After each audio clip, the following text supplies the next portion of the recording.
Bonjour YouTube et bonjour chers internautes et bienvenue pour Un Café, un Manga, votre émission review manga préférée des internets français. Et aujourd'hui, on va aller chez Mangetsu. Aujourd'hui, on va parler d'une nouveauté, Mighty Mother.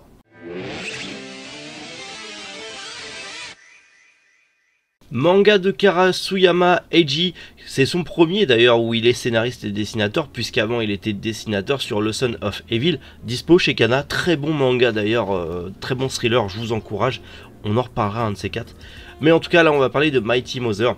En gros, on va y suivre une femme, alors en vrai on en suit plusieurs, qui la journée sont de gentilles petites mamans célibataires avec un enfant à charge, qui sont obligées de travailler comme des dingues pour pouvoir subvenir aux besoins de leurs enfants, qui placent dans une sorte de jardin d'enfants, dans une sorte de crèche, et bien sûr la nuit elles deviennent des super espionnes, super tueuses à gages, super espionnes, en gros c'est un peu à la Cat Size.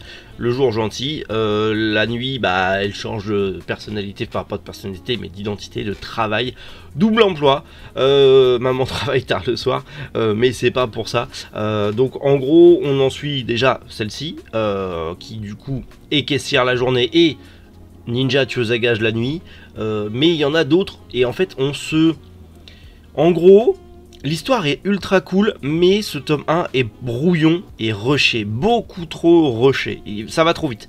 Ça prendrait plus le temps, ça serait mieux.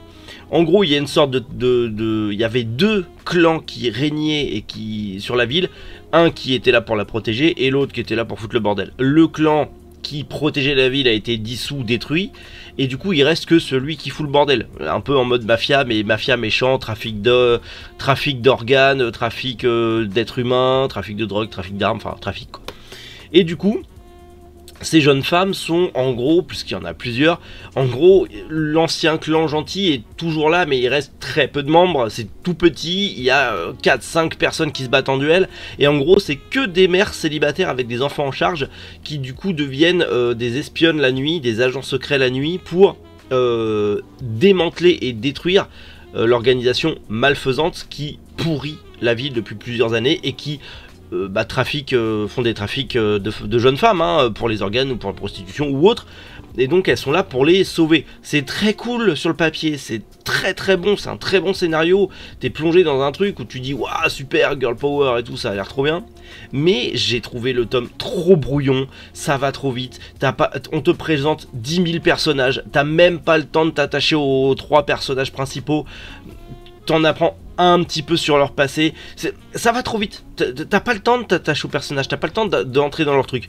mais vers la fin du tome, tu commences à connaître un peu plus leur passé, tu commences à savoir un petit peu plus les antécédents et tout ça, tu commences à les connaître un petit peu plus, tu rentres un peu plus dans leur background, et il y a un événement qui fait que là, tu dis bon, vas-y, c'est bon, là je suis attaché, je me plonge dans le truc, mais c'est vrai que le début est un peu trop brouillon, un peu trop rapide, c'est vers la fin où tu commences à dire je veux le tome 2.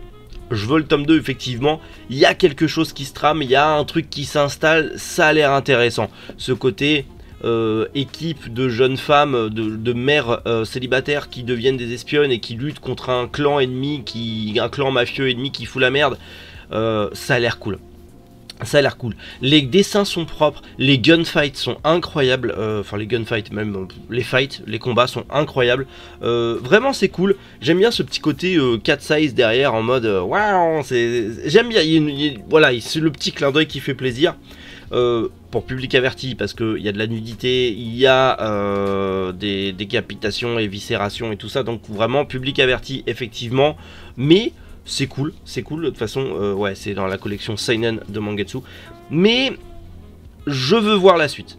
C'est pas mauvais, loin de là, c'est juste trop brouillon encore, trop rushé, ça va trop vite, et du coup forcément pour un premier tome tu dis faut pas s'arrêter au premier tome, je vais attendre d'avoir le tome 2, 3, il me semble que c'est une série qui est prévue pour être courte, si je dis pas de bêtises, je sais qu'il y a le tome 2 au Japon, mais je crois qu'elle est prévue pour être en 3, 4, 5 tomes, il me semble avoir vu là ça quelque part, à voir ce que ça va donner, à voir comment ça va être, mais ce premier tome, faut pas s'arrêter à celui-là.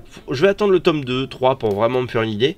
Mais c'est vrai que vers la fin, ça prend plus le temps d'installer des choses. C'est moins brouillon, on rentre dans l'univers, on s'attache au personnage.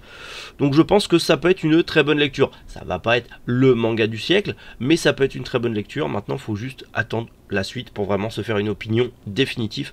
Mais pour un premier tome, ça va. En tout cas, l'univers et le scénario sont cool. Et moi, j'ai accroché.